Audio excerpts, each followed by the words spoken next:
je suis journaliste d'investigation. La première des choses, d'abord, lorsqu'un journaliste est en mission, c'est celle de savoir l'objectif de la mission, l'objectif poursuivi derrière la mission, la problématique de la mission, l'objectif qui est poursuivi et la finalité par rapport au résultat entendu. Je dois vous rassurer certaines choses par rapport à mon indépendance. Vous me suivez à la télé, vous me suivez à la radio, vous me suivez par YouTube. J'ai commencé à parler de l'Ituri, de Bunia, alors que je n'étais pas encore à Bunia. Ça m'a coûté des interpellations. J'ai été à la mer, j'ai été au parquet, j'ai été attaqué, insulté à cause de vous, alors que je n'étais pas encore là. J'ai été à Béni, une fois, j'étais à Béni. Dans un reportage, dans des enquêtes, j'ai été même braqué par des militaires. Mais Dieu nous a fait grâce, les pires n'étaient pas arrivés. Je suis un homme de terrain, je connais la situation, je sais affronter les choses dures, ça c'est ma vie, pour pouvoir apporter la lumière là où les problèmes se posent. Je ne suis pas sponsorisé. Ça, ce sont les garanties que je vous donne. Il n'y a personne, je dis alors personne. Nous avons commencé avec les moyens de bord, même pour avoir notre propre chaîne de télévision. Nous avons commencé avec un petit rien, Dieu merci, on a investi à un coût colossal. Si vous arrivez à Kinshasa, je vous conjure de passer. Vous visitez, nous sommes en ville sur l'avenue du Livre. C'est la première avenue du boulevard, c'est au cœur du boulevard. Vous allez voir ce que nous avons pu faire comme travail. Si on avait besoin d'être soudoyé par des politiques, je pense que dès le début, on aurait dû accepter certaines offres qui nous ont été offertes, mais nous n'avons jamais accepté. C'est avec des moyens de bord que nous nous sommes battus pour construire ce qu'on a fait. Même pour le voyage, je sais qu'il y a beaucoup de gens qui s'interrogent. Ils sont venus en 8. C'est beaucoup d'argent qui est derrière ça, qui les fait venir. Je l'ai dit et je le répète. Ce n'est pas le premier voyage, je ne suis pas au premier voyage. J'ai été à Bouni, à Béni, je vous ai dit, j'ai été à Bouma plusieurs fois, j'ai été à Bukavu, j'ai été à Mujima et j'ai été à Kananga, j'ai été à Mweneditu, j'ai été à Ngandajika, j'ai été à Chikapa, j'ai été dans le Bandung, j'ai été à Isiro, j'ai été à Wacha, à Mungwere, j'ai fait la route. J'ai commencé par l'Ouganda, vous connaissez la distance, dans Tebe, Kampala pour rejoindre Ao. Et je suis allé à Kibali Gold parce qu'il y avait une situation de Bandaï. Je devais me voir avec les gens de Douba qui étaient à l'époque menacés par Kibali pour être délogés. J'ai dénoncé cette situation, j'en ai parlé ouvertement. Le gouvernement n'avait pas suivi les recommandations que j'avais faites, ils ont négligé. Et finalement, le pire est arrivé, on a tiré sur des gens récemment. Presque 7 personnes ont perdu la vie, si j'ai encore bonne mémoire. Et je suis monté au créneau pour condamner ces massacres et rappelant au chef de l'État qu'on avait encore besoin d'aide à l'intérieur. Les voyages qu'il effectue à l'étranger, je suis d'accord, c'est sa politique, je n'entre pas, mais il faut qu'il regarde aussi à l'interne. Il a droit à une politique de proximité. Arriver sur place pour écouter, pour s'imprégner de la situation, pour palper les doigts et comprendre le contour de certains dossiers, essayer tant soit peu d'apporter les solutions s'il le faut, parce qu'il en a le pouvoir. Donc, je voyage. Ce n'est pas la première fois. Congo central, je voyage. Personne, j'ai dit personne devant Dieu et devant les hommes. Personne ne vient pour nous donner l'argent, je veux que vous voyagez, c'est moi je deviens votre sponsor. Rarement vous avez des personnes de bonne foi qui vous viennent en aide. Vous venez comme ça, non papa, voilà notre soutien pour ce que tu fais. Il peut te donner 1000 francs, 2000, il y a des gens qui donnent ce qu'ils veulent. Quand on soit coupé sur la main, l'autre peut te donner quelque chose. Chacun est libre. Et nous sommes en train de sacrifier nos économies. Surtout moi, le directeur général. Je pouvais prendre mon argent pour faire autre chose. Je pouvais m'acheter des parcelles. Mais je suis en train de mettre tout au service de la nation. Que la nation gagne, moi je viendrai en deuxième. J'ai encore des enfants, je pouvais rester chaud. Arriver à Nitouri, c'était une décision. Il fallait prendre une décision pour arriver ici. Les gens n'aiment pas venir ici, les journalistes ne viennent pas ici. Les politiques n'aiment pas venir ici. Même les députés. Quand ils viennent, ils savent qu'ils ont des cortèges, de la MONUSCO, tout ça. Mais moi, je n'ai aucune protection. Il fallait d'abord prendre la décision pour venir ici. Et j'ai osé. Et nous sommes arrivés. J'ai une responsabilité de 7 personnes que je conduis. Avec tous les risques possibles, nous sommes dans une zone de risque. Zone rouge, mais nous sommes arrivés. C'est la stipule que je vous aime. Voilà pourquoi je suis assis. Deuxièmement, par rapport au problème que vous avez posé, même si c'était le Premier ministre ou une autre personne que vous voulez, il n'allait pas avoir le temps de sillonner tout l'Ituri, c'est faux. Il allait avoir la chance de sillonner quelques endroits, peut-être par rapport au temps, soit par rapport à certaines situations que je peux ignorer. Mais l'essentiel est fait. Parce que tous les aimants, je ne les recevrai pas ici. Mais vous, vous êtes les aimants. Quand vous parlez au nom de ces gens-là. Je n'aurai pas le temps de voir tous les lendus. Si je reçois 2, 4 lendus, ils parlent au nom de leurs frères. Je ne saurais pas voir les biras. Si je reçois 2, 3 biras, ils parlent au nom de leurs frères. Je ne saurais pas les prendre avec les banyamouchi. Si je vois des banyamoucha, 2, 3, ils parlent au nom de leurs frères. FADCMA. Donc ce sont des échantillons de communautés qui peuvent s'expliquer ou s'exprimer au nom de leur communauté. J'ai la situation avec vous. Et j'aime apprendre, j'aime entendre aussi. C'est vous qui maîtrisez mieux la situation que moi. Parce que vous vivez ici.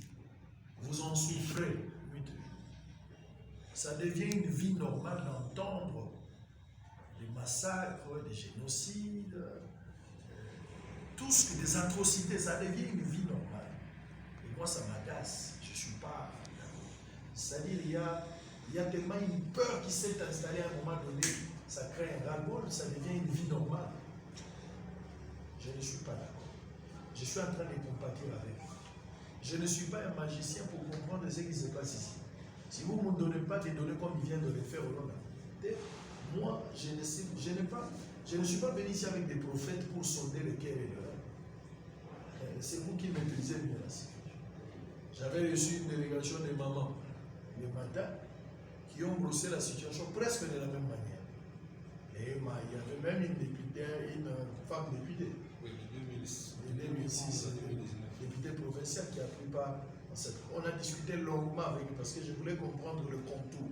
Ils ont expliqué la traçabilité, ça va presque dans le même sens. Je voulais vous rassurer encore par rapport à la dernière recommandation. Ce que vous avez dit est vrai. Les risques de venir, je l'ai déjà fait. Maintenant, la responsabilité autour du rapport que je ferai au public, parce que le monde entier attend ce rapport. La MONUSCO est informée de ma présence. La communauté internationale également est au courant que je suis là. Le président de la République sait que je suis là. Les services, ils savent. La population, tout le monde est informé que je suis là. Avant que je ne vienne ici, je venais de Kolwezi.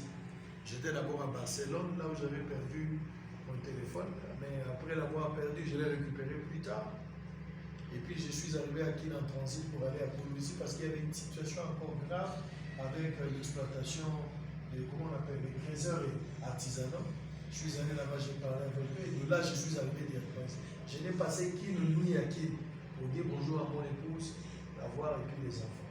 Et j'ai transité directement pour la place. Et je suis arrivé. On a encore d'autres programmes pour la semaine prochaine. Je dois aller en Afrique du Sud. J'ai des choses à faire là-bas. Il faut que je reparte encore pour la Belgique.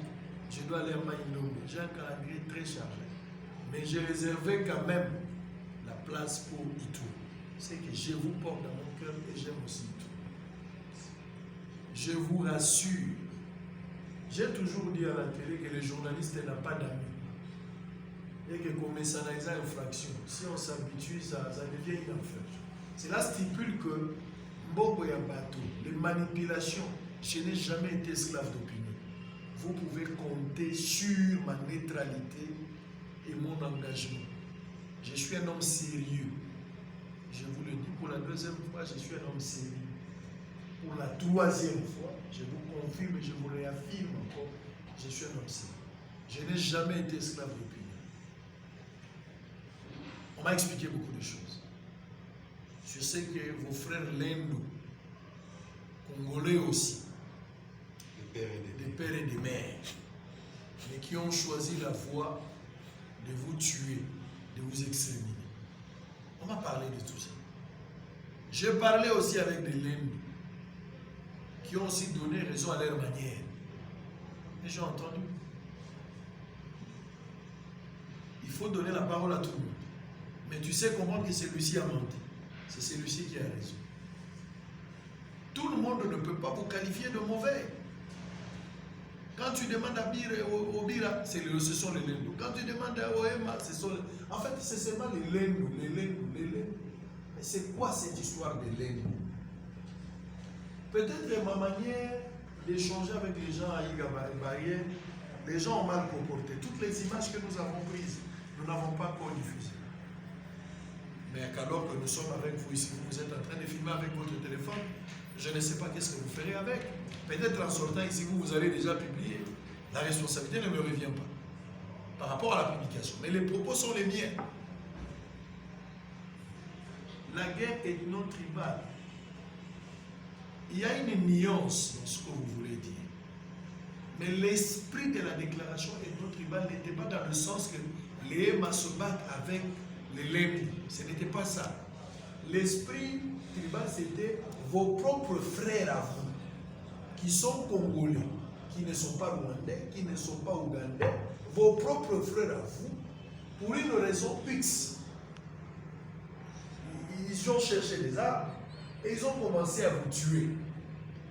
C'est-à-dire, il y a des tribus qui ne se battent pas, mais il y a l'autre tribu qui s'attaque aux autres communautés. Aujourd'hui, la guerre, selon ce que j'ai appris ici, les dollars, ça a dépassé les limites. Ce n'est plus des attaques contre seulement les Ema. On commence maintenant à tuer même les gens qui ne sont pas Ema.